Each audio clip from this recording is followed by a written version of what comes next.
everything. But there's no denying that these Halloween decorations go pretty hard. The main issue of making a skeletal design is just how complex they could be. There are many gaps and holes that provide a complicated silhouette, which makes drawing such a character, especially animating one, a horrifying task. So what is the easiest way to represent a skeleton?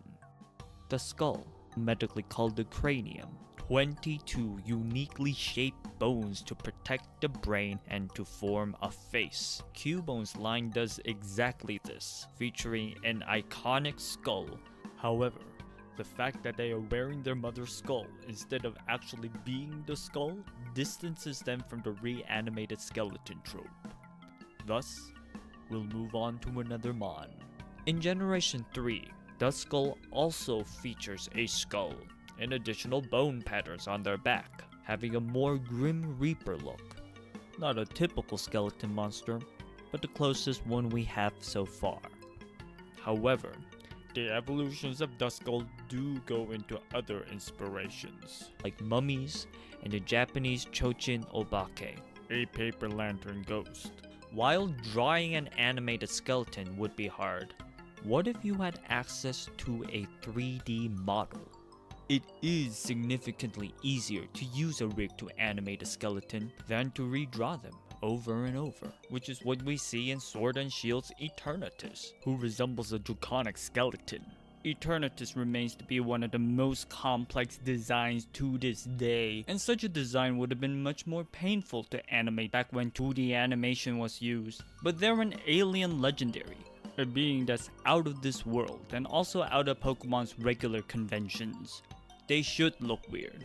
But we would actually get a resurrected skeleton Pokemon in the latest Pokemon Scarlet and Violet with Houndstone, a skeletal dog with a tombstone on their head. Most of their exposed skeleton is hidden beneath their fur, which is a very clever way to simplify the silhouette while still presenting as a skeleton due to their skull face and bony appendages. By the way, despite having Sandrush and having stone in their name, Houndstone is only a ghost type.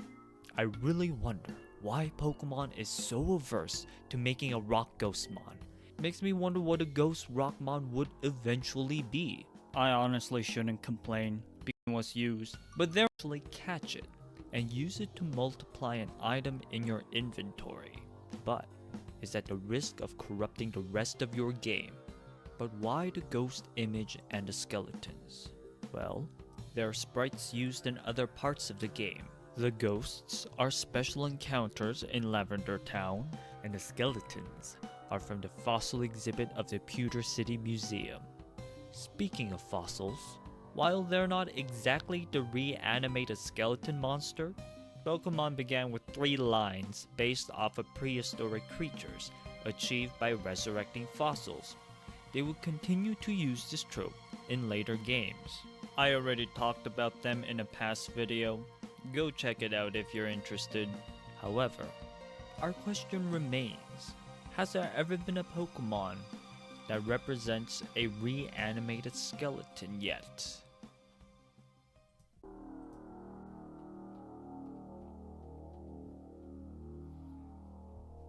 Can you tell me what's wrong with the following images?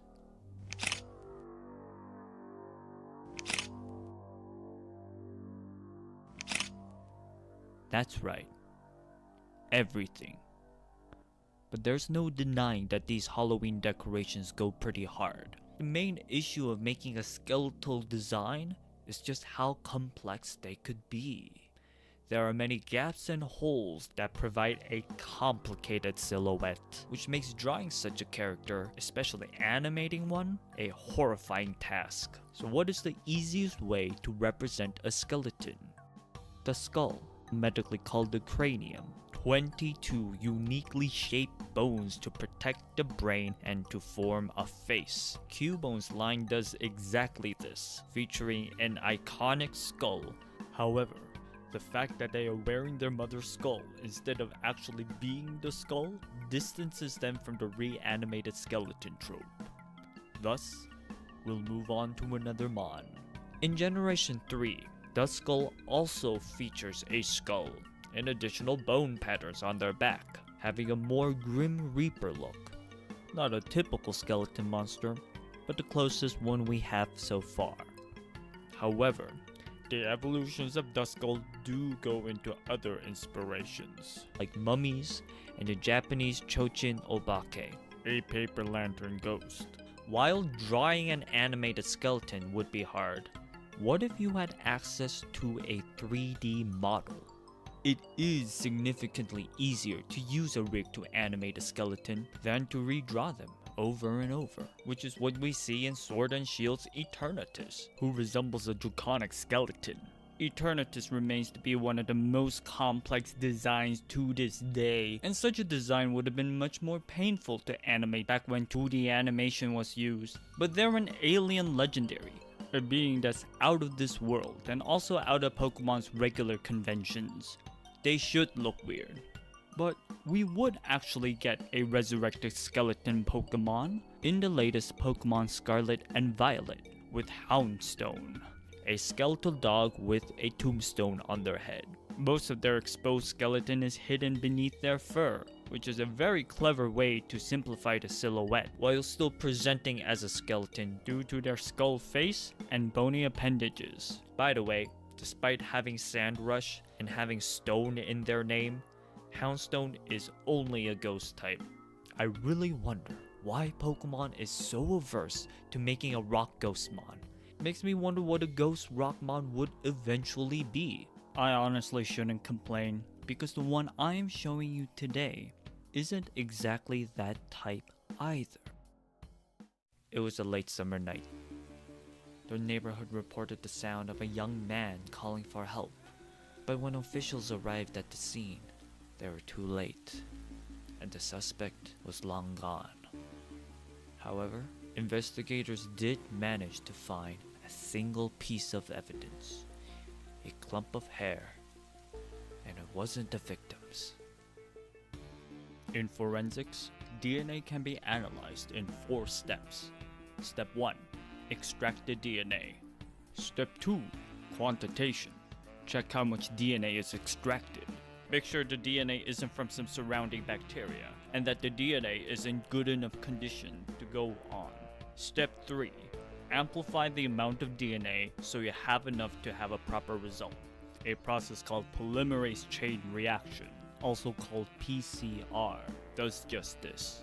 DNA polymerase is used to make copies of segments of the original DNA, but not just copies, but copies of specific segments. Forensic databases use the same set of polymerases to copy DNA at many specific areas. If the DNA themselves are different, these copied sections would have different lengths, which leads us to our last step. Step 4.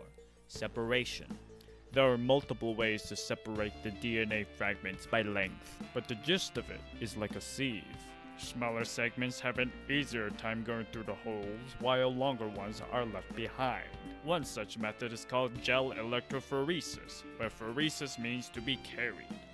DNA is negatively charged, which means you can run an electric current and they would follow it. So if you dye the DNA, put them in a gel, and run an electric current through them, over time, you can see the bands separate as the shorter segments go through the gel more quickly than the longer ones do. This is where I finally get to show you my Stemamon, Jelter, a slimy fish with gel all around them, with bands going across their back representing the separated bands of DNA. I call this a hydrophasmatite, as I aim to make my own game with these creatures one day. And Jelter is actually based off of the hagfish, which secretes slime as part of their defenses. Now, I recognize Jelter doesn't really look like a hagfish, as they also resemble the filter-feeding whale shark. The investigators found a match, and the hunt was on.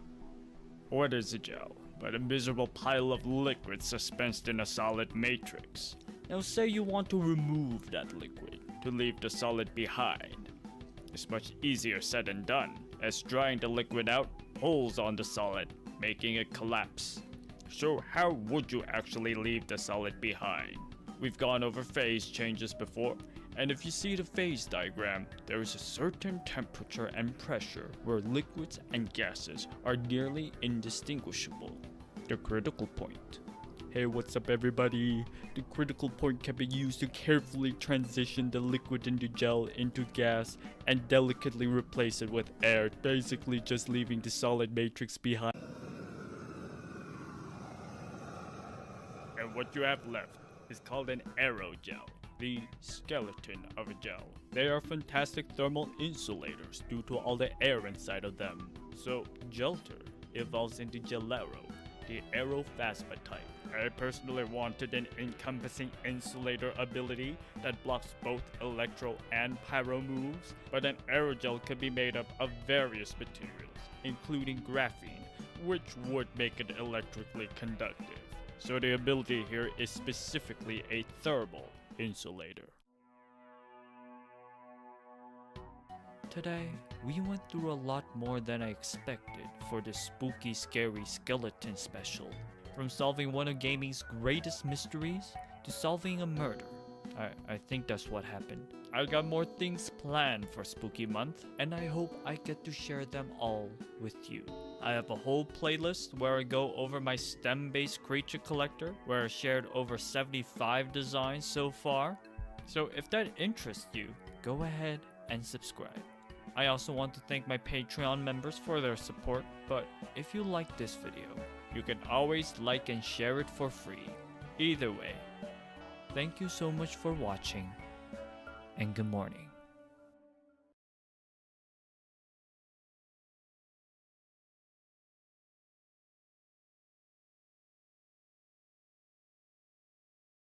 He used to be Sam Bankman-Fried, and now he is Sam Bankman jailed. A Manhattan jury has found Sam Bankman-Fried guilty of 2 counts of wire fraud and 5 conspiracy crimes. The verdict came at the eve of trial, where Bankman-Fried testified that he knew nothing about crypto, that he was too busy and lazy to get haircuts, and he thinks of himself as a smart guy in many ways, but not always, and that he could not recall making dozens of statements that he actually did make on video or audio. Now, company executives Caroline Ellison, Gary Wang, and Nishad Singh pleaded guilty and testified against him. Bankman-Fried and his 3 co-conspirators have come a long way since their shared frat house in the Bahamas. Bankman-Fried is facing decades in prison, and the government isn't even done with him yet. So today we're going to talk about what happened at the trial of Sam Bankman-Fried. Now, as you probably know, FTX was a crypto exchange founded by Sam Bankman-Fried and friends. FTX customers deposited money at FTX, believing that the company was following basic risk management practices. However, FTX secretly loaned billions in customer money to its affiliated crypto trading firm Alameda Research, which was led by Caroline Ellison. Alameda did not post collateral for those loans from FTX, and when the bottom dropped out of the crypto market in 2022, Alameda lost a lot of money that belonged to FTX customers. Those customers weren't able to get their money back out. And FTX and its principals lied to customers about the entire scheme, creating fake spreadsheets, backdating staking fees, and withdrawing massive amounts of cash to fund their luxurious lifestyles. And as I explained in the last video about FTX, the company's implosion led to swift action by 3 federal agencies. And the United States Attorney's Office for the Southern District of New York indicted Bankman-Fried for wire fraud and conspiracy to commit wire fraud against FTX customers, wire fraud and conspiracy to commit wire fraud against Alameda Research lenders, conspiracy to commit securities fraud against FTX investors, conspiracy to commit commodities and fraud against FTX customers, and conspiracy to commit money laundering. Now, Bankman-Fried's friends and co-executives took plea deals to testify against him. Gary Wang, a co-founder of FTX, pleaded guilty to 4 counts of wire fraud and conspiracy to commit wire fraud, commodities fraud, and securities fraud. Nishad Singh, the former director of engineering, pleaded guilty to 6 conspiracy charges, and Caroline Ellison pleaded guilty to 7 counts of fraud and conspiracy and is facing about 50 years in prison, but has a cooperation agreement that could lead to her serving far less time or none at all. Additionally, the Securities Exchange Commission, or SEC, charged SBF Ellison and other executives with violations of the Securities Act and of the Exchange Act. Now, the Commodities Futures Trading Commission also filed fraud charges against the group, and those cases are still pending. And believe it or not, that was just the beginning of the bad news for Bankman-Fried. The government filed a superseding indictment in March of 2023, which charged him with multiple counts of foreign bribery, conspiracy, and bank fraud that were scheduled for a separate trial due to start in March of 2024. Now, obviously, Sam Bankman-Fried is going to need a good lawyer for his appeal, but if you want a great lawyer, my firm, the Eagle Team, can help. If you've been in a car crash, suffered a data breach, or have a workers' comp issue or social security disability, we can represent you or help find you the right attorney who can. Because it's so important to talk to a lawyer right away so you can get the best representation.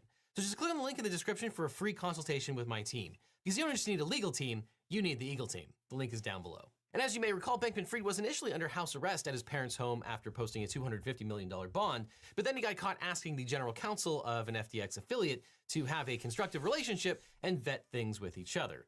The lawyer was known as witness number 1 in the indictment, so that was a really bad idea. Next, Bankman-Fried leaked portions of Caroline Ellison's private diary to a New York Times reporter, which prosecutors said was an attempt to intimidate her. Judge Kaplan said that Bankman-Fried tried to cover his tracks by meeting the reporter in person at his parents' home, and consequently he was remanded to jail. At Bankman-Fried's New York trial, prosecutors alleged that he misappropriated and embezzled billions of dollars, which he spent on expensive real estate, private jets, political contributions, and celebrity endorsements. According to prosecutors, Bankman-Fried was the mastermind behind FTX and its related entities. He gave customers, investors, and media the false impression that customer funds deposited with FTX were safe and that there was a firewall between FTX and Alameda Research. Witnesses said that Bankman-Fried was fully aware of the relationship between the two companies and that he knowingly allowed customers to deposit their money into bank accounts that actually belonged to Alameda. Former FTX Chief Technology Officer Gary Wang testified that Bankman-Fried directed him to implement changes in FTX's computer code that would give Alameda special privileges, such as a $65 billion line of credit and an exemption from being automatically liquidated should its positions lose value. This enabled the theft of the funds. Of course, the star witness for the prosecution was Caroline Ellison, who is also Bankman-Fried's ex-girlfriend. She claimed that Bankman-Fried told her to make up fake balance sheets. When one of Alameda's lenders wanted financial information, Ellison asked Bankman-Fried what to do. At this point, it was 2022, crypto was crashing, and Alameda had secretly borrowed $10 billion from FTX's customers and loaned $5 million back to FTX entities. Of course, these transactions had been concealed from lenders and customers, and Bankman-Fried needed them to stay that way. Ellison testified that Bankman-Fried told her to prepare 7 alternative balance sheets. Ellison testified, quote, "He suggested I should prepare some alternative ways of presenting the information and send it to him. I understood him to be directing me to come up with ways to conceal things in our balance sheet we both agreed would look bad." Bankman-Fried told her to send the lender balance sheet number 7, which didn't disclose money taken from FTX customers. The balance sheet made it look as if Alameda had around $10 billion in liabilities rather than the $15 billion. Looking at the spreadsheets, it should come as no surprise that Ellison agreed to flip on Bankman-Fried. Not surprisingly, the only way to get a huge reduction in her sentence was to cooperate with prosecutors, and so Ellison testified for 13 hours against Bankman-Fried. Ellison told the jury that Bankman-Fried asked her to break the law. The prosecutor asked, "When you were working in Alameda, did you commit any crimes?" And she replied, "Yes, we did." Of course, the biggest crime they committed was using FTX customer funds to make loan repayments for Alameda Research, and Ellison described this as Sam's decision. She said he repeatedly directed her to, quote, "use FTX customer funds to repay our loans." Gary Wang and Nishad Singh gave similar testimony. So prosecutors argue that Bankman-Fried was the mastermind behind a $10 billion fraud. He claimed he didn't realize that the customer funds were used illegally until right before the company collapsed in November of 2022. Of course, here he is in December of 2022 saying he had no idea things were breaking bad. I didn't ever try to commit fraud on anyone. I was excited about the prospects of FTX a month ago. So his defense had 2 main themes. First, that he might have made mistakes, but he was such a super nerd that he didn't know any better. The crypto market was volatile and new, and they were making so much money it was hard to even keep track of it. He argued he was detached from day-to-day decisions and his subordinates were to blame. And the second theme was that Ellison was the power behind the throne. She was the one who made the careless decisions, leaving Bankman-Fried to clean up her mess. For that defense to work, Bankman-Fried's lawyer, Mark Cohen, would have to hurt Ellison on cross-examination, but the cross-examination was, by all accounts, a disaster. There were reports that the lawyer repeatedly changed topics, changed dates of discussion, often seemingly at random, and he failed to knock holes in her testimony, making Judge Kaplan so, quote, puzzled and impatient that he repeatedly asked Cohen where he was going with his questions or what exactly he was talking about. Which, yeah, is not an ideal cross-examination. And Ellison's testimony destroyed both of Bankman-Fried's narratives. Bankman-Fried and Ellison were not only keeping track of all that cash, they were inventing new balance sheets to conceal their fraud. And of course, the company did keep one balance sheet that appears to be real. You can see it here where it's labeled main. The main balance sheet contains the real numbers that only FTX and Alameda were allowed to see. And the other tabs show the alternative spreadsheets. Although the details of this case are complicated, prosecutors had a pretty clean argument to make to the jury. These people knew the numbers and lied about them in order to deliberately mislead lenders and customers. Balance sheet number 7 deleted some things to make it look like the company was more liquid and less leveraged.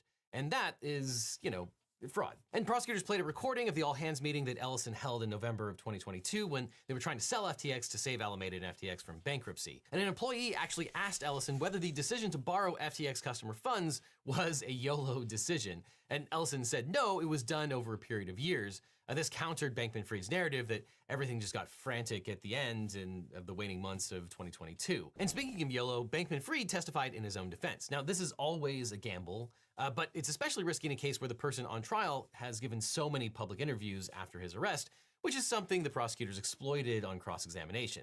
But, when things are going very, very poorly, sometimes you have to take a Hail Mary.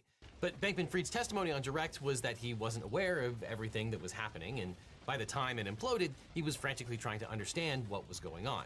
He appointed Ellison as CEO of Alameda in 2021 and then stepped away from his involvement in Alameda research, according to him. But on November 7, 2022, as customers demanded their money back, he tweeted, "FTX is fine, assets are fine." And this was portrayed as another attempt to mislead customers. So prosecutors argued that Bankman-Fried used Alameda and FTX as a slush fund that he could use for personal loans and investments. Bankman-Fried denied that. His story was that most of FTX's users opted into spot margin trading, which is a risky system that allows for highly leveraged cryptocurrency trades. Significant losses were an inherent risk of spot margin trading, especially if other risk management standards weren't followed. And Bankman-Fried contended that Alameda was just another trader on the spot margin system, and that the crypto market crash created a perfect storm that drained customer accounts.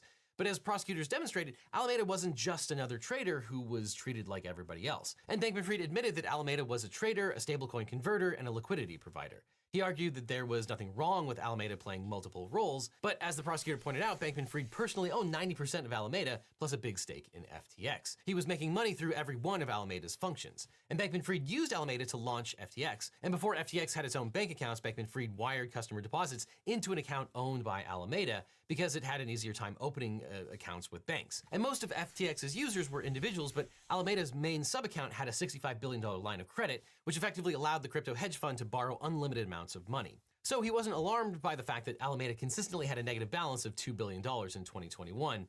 Bankman-Fried argued that the company had other assets outside of FTX, but the same was not true for all of the other FTX users who did not have an unlimited credit line. The prosecutor pointed out that Alameda's largest account wasn't even involved in the spot margin trading program, meaning that its losses shouldn't have impacted other accounts at all. And regarding that special code that Gary Wang claimed Bankman-Fried told him to put into the code of FTX, Bankman-Fried testified that he asked Wang and Singh to prevent Alameda from accidentally being liquidated, but didn't know that this code actually enabled Alameda to carry out a negative balance. And prosecutors argued that Bankman-Fried deliberately portrayed himself as a kind of pinball wizard for the crypto crowd, with his cargo shorts, wild hair, and habit of playing video games during meetings. Ellison said that this was a ruse designed to pry money from investors who liked the idea of an eccentric genius. Ellison said that he thought his hair had been very valuable, and he had gotten big bonuses at Jane Street because of his hair. The prosecutor asked him to verify a quote reported by the New York Times, where he said, quote, "I honestly think it's negative EV, estimated value, for me to cut my hair. I think it's important for people to think I look crazy." So the U.S. attorney tried to show the jury that Bankman-Fried had two different stories about his role in Alameda and FTX. Before the crash, he claimed that FTX used solid risk management protocols and that he was involved in every aspect of the business. And after FTX and Alameda collapsed, he claimed that he was just an innocent bystander who acted in good faith but was in over his head and couldn't control what other executives did. The prosecutors confronted him with dozens of statements he made on the record to various media outlets, and Bankman-Fried repeatedly said that he did not recall making those statements. And by the end of his testimony, he answered, "I do not recall," more than 100 times on the witness stand, even when being confronted with actual video and audio tape. And former FTX executives testified that he ordered them to spend customer money on real estate and other fun stuff. Bankman-Fried repeatedly said that he didn't remember giving those instructions, and the jury obviously didn't believe Bankman-Fried had a memory problem. So the jury convicted Bankman-Fried on all 7 counts of the indictment. It was a complicated case, but the jury only needed a few hours to reach a unanimous verdict. You might have noticed that Bankman-Fried's conviction happened less than 1 year after the companies filed for bankruptcy on November 11, 2022, which is lightning speed for a white-collar trial. In comparison, it took more than 3.5 years to bring Elizabeth Holmes to trial. Now, the statutory maximum sentence is around 115 years, but as Legal Eagle viewers know, the federal sentencing guidelines will determine his sentence, not anywhere near the maximum. You can watch Scalwell break down the factors the guidelines take into consideration, but the main factors are the scale of the crimes and the amounts stolen and the criminal history of the defendant. Now, Bankman-Fried doesn't have a criminal history, but the sheer scale of the fraud was obviously huge, and He lied and tried to cover everything up. So realistically, Judge Kaplan could sentence him to 15 to 25 years in prison plus restitution. Judges retain discretion to consider the impact of white-collar fraud on the victims. Elizabeth Holmes was sentenced to 11 years, whereas Bernie Madoff got a 150-year sentence. And although Holmes ripped off investors, she also scammed people who thought they were getting legitimate tests done. Madoff